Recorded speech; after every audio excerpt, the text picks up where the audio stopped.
Hello दोस्तों, आप सभी लोगों का बहुत बहुत हार्दिक अभिनंदन है। हम लोग भारतीय संविधान में बात किया जा रहा है। भारतीय संविधान पर आप देखेंगे भाग 1, भाग 2, भाग 3, भाग 4 ये पूरे कंप्लीट हो चुके हैं एकदम बेहतरीन तरीके से। आप लोग उससे नोट्स बनाते रहे और अपने नोट्स को बेहतरीन तरीके से बनाइए, ठीक है। तो आज हम लोग बात करेंगे मौलिक कर्तव्य पर, यानी कि अब ध्यान देंगे कि राज्य संघ और राज्य क्षेत्र हो गए भाग 1, फिर दूसरा भाग नागरिकता हो गया है, फिर उसके बाद तीसरा मौलिक अधिकार हो गए, चौथा जो राज्य के नीति निर्देशक तत्व हैं वो सारे के सारे कंप्लीट हो चुके हैं। और आज हम लोग बात करेंगे भाग 4 क पर, यानी कि अनुच्छेद 51 क पर। और अनुच्छेद 51 क में आप देखेंगे कि वहाँ पर मौलिक कर्तव्यों की बात कही गई है, ठीक है। और जब लागू हुआ मौलिक कर्तव्य, वहाँ पर 10 मौलिक कर्तव्य लागू किए गए थे और वर्तमान समय में 11 मौलिक कर्तव्य पूरे हैं। और मौलिक कर्तव्यों के बारे में अगर बात किया जाए तो यहाँ पर आप देखेंगे कि कितने उच्च आदर्श जो हैं जो भारतीय संविधान के अंतर्गत दिए गए हैं। या मौलिक कर्तव्य देखिए, नागरिकों के कर्तव्यों के बारे में डिफाइन किया गया है, परिभाषित किया गया है, वो किस प्रकार से हैं। कितने उच्च आदर्शों को अपने अंदर संजोए हुए ये मौलिक कर्तव्य दिए गए हैं, ठीक है। तो यहाँ पर ध्यान दीजिएगा और ये देखिए कि किस प्रकार से मौलिक कर्तव्य जोड़े गए हैं और क्या क्या चीज़ें इसमें कही गई हैं, ठीक है। तो आप जितना सोच सकते हैं, जितनी भी भारत की एकता, अखंडता, अक्षुण्णता, संप्रभुता, ये सारी चीज़ें वहाँ पर सम्मिलित है। और फिर यहाँ देखिए कि जो यहाँ पर जो स्वतंत्रता आंदोलन हुए थे उसके आदर्शों को संजोए रखने के लिए भी बात कही गई है। पर्यावरण संरक्षण की बात कही गई है, वन्य जीव संरक्षण की बात कही गई है, अभिभावकों के लिए बच्चों की शिक्षा के लिए भी बात कही गई है, जो स्मारक बनाए गए उसके संरक्षण की बात कही गई है। लेकिन क्या वर्तमान समय में आप देखेंगे कि जो मौलिक कर्तव्य दिए गए क्या उनका पालन सही ढंग से हो रहा है? ये बहुत ही मुश्किल, यानी कि बहुत ही विवादास्पद प्रश्न बन जाएंगे कि जो मौलिक कर्तव्य अनुच्छेद 51 में दिए गए हैं क्या उनका सही तरीके से पालन भारतीय वर्तमान समय में भी हो रहा है। ये बहुत ज़्यादा विवादास्पद बन जाएगा, ठीक है। अभी आप लोगों को समझ में आएगा कि जो मौलिक कर्तव्य दिए गए हैं वो किस प्रकार से हैं। तो आप लोगों को समझ में आएगा जो वर्तमान समय के जो परिदृश्य देखने को मिल रहे हैं क्या इसमें वो समाहित देखने को मिल रहे हैं? नहीं देखने को मिलेंगे आपको, वो बहुत ही ज़्यादा कॉम्प्लिकेटेड चीज़ें हो जाएंगी। देखिए कि मौलिक कर्तव्यों के बारे में अगर बात किया जाए, जो मौलिक कर्तव्य जो पहली बार जोड़े गए थे तो कब जोड़े गए थे? 1976 में जोड़े गए थे, ठीक है। क्या हुआ था? 42वां संविधान संशोधन है, ठीक है। 42वां संविधान संशोधन जो है वो 1976 का है, इसी में जोड़ा गया था, ठीक है। 1976 42वां संविधान संशोधन। फिर इसके बाद देखिए कि किसकी सिफारिश पर? स्वर्ण सिंह समिति की सिफारिश पर भारत में स्वर्ण सिंह समिति थी एक, ठीक है। स्वर्ण सिंह समिति, ठीक है, स्वर्ण सिंह समिति, ठीक है। स्वर्ण सिंह समिति के आधार पर सिफारिश पर मौलिक कर्तव्य जोड़े गए थे। और कुल कितने मौलिक कर्तव्य थे? 10 मौलिक कर्तव्य जोड़े गए, ठीक है। 10 मौलिक कर्तव्य जोड़े गए, 10 मौलिक कर्तव्य जोड़े गए थे, ठीक है। तो यहाँ पर ध्यान दीजिएगा, जोड़े गए, ठीक है, जोड़े गए थे। और यहाँ पर जो मौलिक कर्तव्य लिया गया था कहाँ से लिया गया है? सोवियत संघ से, ठीक है। यानी कि रूस के संविधान से वहाँ पर लिया गया है, सोवियत संघ के संविधान से, ठीक है। तो यहाँ पर ध्यान दीजिएगा कि भारतीय संविधान में कहाँ जोड़ा गया है, कब जोड़ा गया था? 1976 में जोड़ा गया है। कहाँ से लिया गया है? सोवियत संघ के संविधान से, यानी कि उसमें उस समय काल वहाँ पर जो था उस समय के जो रूस का जो क्षेत्र है उसके वहाँ से जोड़ा गया था, ठीक है। यानी कि उस समय सोवियत संघ था। 1976 में 1991 में सोवियत संघ का विघटन हुआ तो उसमें से जो देश निकल कर वो अलग हो गए, तो रूस अलग हो गया। और जब उस समय तत्कालीन समय में वहाँ पर देखेंगे कि जो रूस था यानी कि उसमें बहुत सारे कंट्रियाँ शामिल थीं, देश शामिल थे, तो उसमें USSR यानी कि सोवियत संघ बोला गया था। तो उसके संविधान से मौलिक कर्तव्यों को जोड़ा गया था, 10 मौलिक कर्तव्य जोड़े गए, ठीक है। अगर 11वां मौलिक कर्तव्य अगर बात किया जाए, 11वां फंडामेंटल ड्यूटीज़ की बात किया जाए तो यह 2002 में जोड़ा गया। 2002 में 86वां संविधान संशोधन द्वारा जोड़ा गया था, ठीक है। तो यहाँ पर ध्यान दीजिएगा। तो ये बातें हैं। तो मौलिक कर्तव्य के संदर्भ में जो छोटी सी बातें हैं इसको हमेशा याद रखिए, नोट डाउन करते रहिए, नोट्स बना लीजिए, क्योंकि इसी से प्रश्न पूछते हैं कौन सी समिति थी, कितने मौलिक कर्तव्य जोड़े गए और कब जोड़ा गया, ठीक है। तो बस इतना ही है। और उसके बाद जो मौलिक कर्तव्य के बारे में बात की गई है उसके बारे में हम लोग बात करेंगे। 11 मौलिक कर्तव्य है वर्तमान समय में। तो भारतीय संविधान के भाग 4 क और फिर 51 क, भाग 4 का है, अनुच्छेद 51 का है। तो ध्यान दीजिएगा, एकदम ध्यान से समझिएगा, इसको पढ़िएगा और इसको समझने की कोशिश कीजिएगा। क्या वर्तमान समय में ये चीज़ें देखने को मिल रही हैं? बहुत ही मुश्किल हो जाएगा। इसके बाद देखिए, जो पहली बात जो कही गई थी मौलिक कर्तव्य में कि संविधान का पालन करें, ठीक है। फिर उसके बाद उसके आदर्शों, संस्थाओं, राष्ट्रध्वज और राष्ट्रगान का आदर करें, ठीक है। तो कितनी बढ़िया बात है कि देखिए कि कितनी अच्छी बात है कि जो भारतीय संविधान यानी कि जिससे भारत में नियम कानून बनाए जा रहे हैं, जो भारत को आधार स्तंभ के रूप में देखा जाता है कि भारतीय संविधान का पालन करें, ठीक है। तो वर्तमान समय में वो परिदृश्य देखेंगे तो बहुत ही ज़्यादा चीज़ें देखने को मिलेंगी। तो याद रखें, भारतीय संविधान का पालन करें और उसके आदर्श, जो भारतीय संविधान के आदर्श दिए गए हैं, जैसे कि मान लीजिए कि समाजवाद हो गया, फिर स्वतंत्रता की बात हो गई, समानता की बात हो गई, बंधुत्व की बात हो गई, प्रभुता संप्रभुता की बात हो गई, एकता अखंडता की बात हो गई, उनका आदर्श, उनके वो आदर्श जो है उनका आदर करें, ठीक है। और फिर उसके बाद संस्था, जो भारतीय संविधान में के तहत जो संस्थाएं बनाई गई हैं उनका भी सम्मान करें। राष्ट्रध्वज यानी कि तिरंगे का सम्मान करें। राष्ट्रगान, ठीक है। तो राष्ट्रगान यानी कि जनगण मन का भी वहाँ पर सम्मान करें। तो यहाँ पर ध्यान देने वाली बात है कि जो राष्ट्रगीत की बात यहाँ पर नहीं की गई है, राष्ट्रगान की बात की गई है, ठीक है। तो आप प्रश्न पूछे कि राष्ट्रगीत की बात जो मूल कर्तव्य में दिया गया है, तो वो मूल कर्तव्य में राष्ट्रगीत की बात नहीं कही गई है, राष्ट्रगान की बात कही गई है। तो यहाँ पर ध्यान दीजिएगा, ठीक है। तो यहाँ पर दूसरी बात जो देखिए कि स्वतंत्रता के लिए हमारे राष्ट्रीय आंदोलन, भारत के स्वतंत्रता के लिए जो राष्ट्रीय आंदोलन है उसको प्रेरित करने वाले उच्च आदर्श, यानी कि भारतीय स्वतंत्रता आंदोलन को प्रेरित करने वाले जो उच्च आदर्श हैं उसका सम्मान करें, उसको हृदय में संजोए रखें, यानी कि उसका सम्मान करें, पालन करें, उसको हृदय में संजोए रखें, ठीक है। तो यहाँ पर ध्यान दीजिएगा।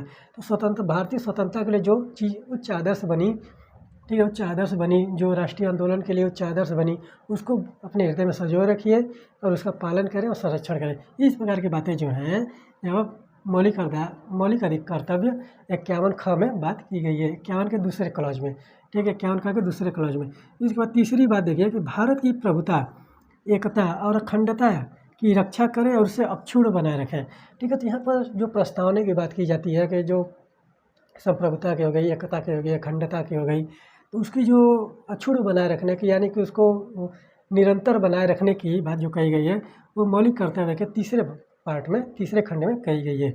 चौथे की बात करें तो देश की रक्षा करें और आह्वान किए जाने पर राष्ट्र की सेवा करें। यहाँ पर देश और राष्ट्र 2 शब्दों का प्रयोग किया गया है।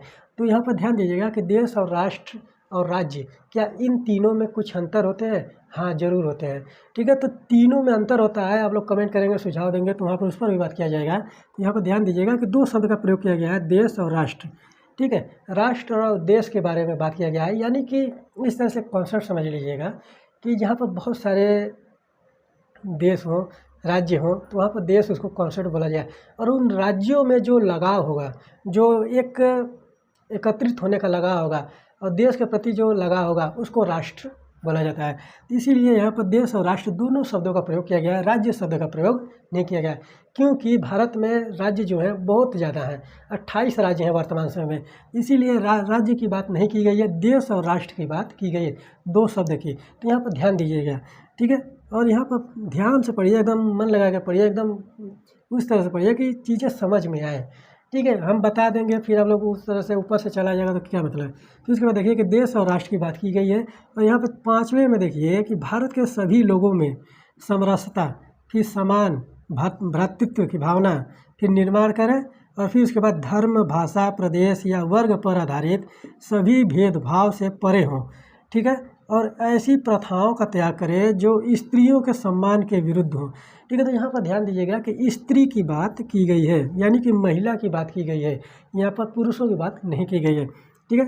तो यानी कि इस तरह की बातें अगर लिखी गई हैं तो जरूर कुछ इस तरह से हुआ होगा कि वो चीज़ें संविधान में लिखने की ज़रूरत पड़ी, ठीक है। तो उन सब चीज़ों पर बाद में बात किया जाएगा, आप लोग कमेंट करेंगे, सुझाव देंगे तो स्त्रियों के वुमेन एम्पावरमेंट पर बात किया जाएगा, महिला सशक्तिकरण पर बात किया जाएगा, तो उसमें बहुत सारी चीज़ें देखने को मिलेगी। फिर यहाँ देखिए जो 5वें में बात कर रहा है कि भारत के सभी लोगों में समरसता, समानता, यानी कि समान भ्रातृत्व की बात यानी कि बंधुता की बात कर रहा है। समरसता मतलब कि समानता की बात कर रहा है, एक तरह से जो व्यवहारिक चीज़ें हों, किसी के प्रति भी दुर्व्यवहार की बातें न करती हों, ठीक है। तो वहाँ पर उस तरह से बात कर रहा है कि उसका निर्माण करें, ठीक है। समरसता समान भ्रातृत्व की भावना का निर्माण करें और जो धर्म, भाषा, प्रदेश या वर्ग के आधार पर वो भेदभाव न करती हो, ठीक है। वर्ग के आधार पर सभी भेदभाव से परे हो, यानी कि यहाँ पे देखिए कि अलौकिक चीज़ों की बात करें कि परे हो, ठीक है। या किससे परे हो कि धर्म, भाषा, प्रदेश और वर्ग। यहाँ पर यहाँ पर सीधा सीधा समझ लीजिए कि धर्म, भाषा, प्रदेश यानी कि निवास स्थान, ठीक है, और वर्ग यानी कि जाति आधारित जो चीज़ें हैं वहाँ पर भेदभाव नहीं देखने को चाहिए, ठीक है। और किसका निर्माण करना चाहिए? समरसता समान भ्रातृत्व की भावना निर्माण करनी चाहिए। समरसता समान भ्रातृत्व की भावना का निर्माण करें जो धर्म, भाषा, प्रदेश और वर्ग के धर्म, भाषा, प्रदेश या वर्ग पर आधारित सभी भेदभाव से परे हों। और वहाँ पर एक शब्द और भी जोड़ा गया है कि ऐसी प्रथाओं का त्याग करें जिसमें जो स्त्रियों के सम्मान के विरुद्ध हो, जैसे सती प्रथा हो गया, बाल विवाह हो गया, ठीक है, डोमेस्टिक वायलेंस हो गया महिलाओं के प्रति, उसका जो वहाँ पर परित्याग करने की बात कही गई है, ठीक है। तो ये सारी चीज़ें ध्यान से पढ़िएगा, समझने का प्रयास कीजिए क्यों ऐसा किया गया, ठीक है। इसके बारे में बहुत सारी चीज़ें देखने को मिलेंगी, समाज में निकल कर आएंगी। इसके बाद देखिए जो 6वीं बात कहता है कि हमारी सामाजिक संस्कृति की गौरवशाली परंपरा का महत्व समझें और उसका परिरक्षण करें। यानी कि हमारी जो सामाजिक संस्कृति है, ठीक है, भारतीय जो सामाजिक संस्कृति है उसकी गौरवशाली जो परंपरा है, यानी कि यहाँ पर जो अच्छी अच्छी बातें हैं उसका परिरक्षण करें, उसका पालन करें, उसका सम्मान करें, ठीक है। लेकिन जो बुराइयां हैं उनका पालन करने की बात नहीं कही गई है, गौरवशाली की बात की गई है, यानी कि गौरवशाली गरिमामय चीज़ों की बात की गई है, ठीक है। तो यहाँ पर ध्यान देने वाले थे जो सामाजिक संस्कृति की गौरवशाली परंपरा है उसकी बात कही गई है। या सामाजिक संस्कृति की निम्न जात वो परंपरा नहीं कहा गया है, ठीक है। तो यहाँ पर देखिए जो 7वीं बात है ये प्राकृतिक पर्यावरण जिसके अंतर्गत वन, झील, नदी और वन्य जीव रक्षा करें और उनका संवर्धन तथा प्राणी मात्र के प्रति दया भाव रखें। यहाँ पर काइंडनेस की बात किया गया है, क्रूएल की बात नहीं किया गया, यानी कि कठोरता की बात नहीं किया गया है। यहाँ पर विनम्रता की बात की गई है, दया भाव की बात की गई है। और किसके प्रति? वन, झील, नदी हो गए, वन्य जीव हो गए, ठीक है, वन हो गए, झील हो गए, नदी हो गए, वन्य जीव हो गए की रक्षा करें। फिर उसके बाद प्राणी मात्र से क्या समझते हैं? प्राणी मात्र से वो सभी जीव आ जाएंगे जिसमें जीवन है, ठीक है। प्राणी मात्र से सिर्फ ये समझिए कि जिसमें जीवन है वो प्राणी मात्र के अंतर्गत आ जाएगा और उसके प्रति दया भाव रखें। यानी कि जो इंसान हो गए, जो जीव जंतु हो गए, उनके प्रति दया भाव रखने की बात कही गई है। और यहाँ पर 8वां देखिए कि वैज्ञानिक दृष्टिकोण, फिर मानववाद और ज्ञानार्जन के तथा सुधार की भावना का विकास करें। वैज्ञानिक दृष्टिकोण की भावना का विकास करें, मानववाद की भावना का विकास करें और ज्ञानार्जन की भावना का जो ज्ञानार्जन यानी कि शिक्षा को लेकर जो सुधार है, जो ज्ञान देने की बातें की जाती है, वहाँ पर कट्टरता की बात नहीं कही गई है, वहाँ पर बरगलाने की बात नहीं कही गई है, गुमराह करने की बात नहीं की गई है। देखिए कितनी अच्छी बात है, ज्ञानार्जन की बात, मानववाद की बात, दृष्टिकोण की बात, वैज्ञानिक दृष्टिकोण यानी कि आधुनिकतावाद की बात कही गई है। तो यहाँ पर ये बहुत सारी चीज़ें इसमें समाहित हो जाएंगी, जितना आप सोच सकते हैं वो आपके मौलिक कर्तव्यों में आ जाएगा।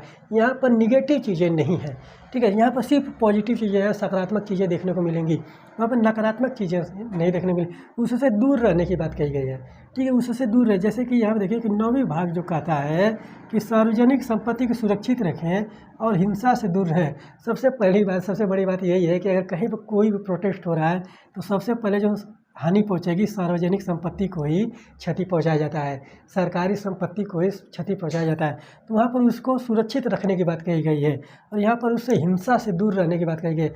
आप अहिंसा को अपनाकर किसी भी प्रकार का आंदोलन करिए, अहिंसा को अपनाकर किसी प्रकार का सभा बनाइए, संस्था बनाइए, संगठन बनाइए, उसकी बात कहता है, लेकिन वहाँ पर हिंसा से दूर रहने की बात कही गई है।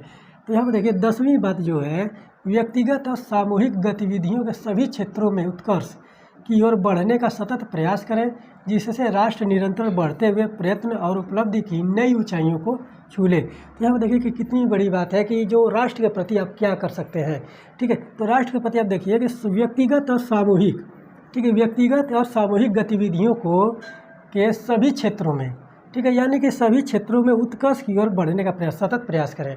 ठीक है, यानी कि व्यक्तिगत और सामूहिक गतिविधियों के सभी क्षेत्रों में उत्कर्ष की ओर यानी कि ऊंचाइयों तक पहुंचने का की ओर बढ़ने का सतत प्रयास करें। यानी कि सबको लेकर सस्टेनेबल की बात की गई है, सतत विकास की बात की गई है, सतत प्रयास की बात कही गई है। तो सतत प्रयास करें जिससे राष्ट्र यानी कि देश और राष्ट्र दो शब्दों का प्रयोग हुआ है मौलिक कर्तव्यों में। देश और राष्ट्र यानी कि राष्ट्र यानी कि जो भारत के संपूर्ण राज्य है, ठीक है, उसके बारे में बात किया जा रहा है कि जिससे राष्ट्र निरंतर आगे बढ़ते हुए, ठीक है, निरंतर आगे बढ़ते हुए प्रयत्न और उपलब्धि की नई ऊंचाइयों को छू ले। ठीक है, तो यानी कि वैज्ञानिक दृष्टिकोण, वैज्ञानिकतावाद की बात कर रहा है, मानववाद की बात कर रहा है। और यहाँ पर ध्यान दीजिएगा कि जो मौलिक कर्तव्य का 10वां खंड जो कह रहा है वो सार्वजनिक और यानी कि व्यक्तिगत और सामूहिक गतिविधियों को लेकर, ठीक है, व्यक्तिगत और सामूहिक गतिविधियों के सभी क्षेत्रों को लेकर बात किया जा रहा है। उसको सतत प्रयास करें आगे बढ़ने के लिए और इस तरह से करें कि वहाँ पर राष्ट्र के विकास में उसको प्रोत्साहन मिले और वो प्रयत्न और उपलब्धि की नई ऊंचाइयों को छू ले।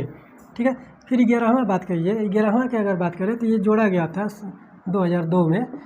कब जोड़ा गया था? 86वां संविधान संशोधन है, 86वां संविधान संशोधन है, उस समय जोड़ा गया था शिक्षा का अधिकार को लेकर। ठीक है, वहाँ पर शिक्षा का अधिकार अधिनियम बनाया जाता है और लागू देखेंगे शिक्षा का संशोधन किया जाता है, शिक्षा के अधिकार को लेकर संशोधन किया जाता है। अधिनियम तो 2009 में आया। ठीक है, तो ये सोचने वाली बात है कि भारत में शिक्षा को लेकर क्या चीज़ें की जा रही हैं और सबको पढ़ा लिखा व्यक्ति चाहिए। ठीक है, ये तो सोचने वाली बात है ना कि शिक्षा के लेकर हम क्या कर रहे हैं और कोई भी ऐसा व्यक्ति नहीं है कि उसको पढ़ा लिखाना चाहिए। ठीक है, शादी करने जाएंगे तो उसमें भी पढ़ी लिखी औरत लड़की चाहिए। ठीक है, तो शिक्षा को लेकर जो चीज़ें करनी चाहिए वो जल्द ही होनी चाहिए।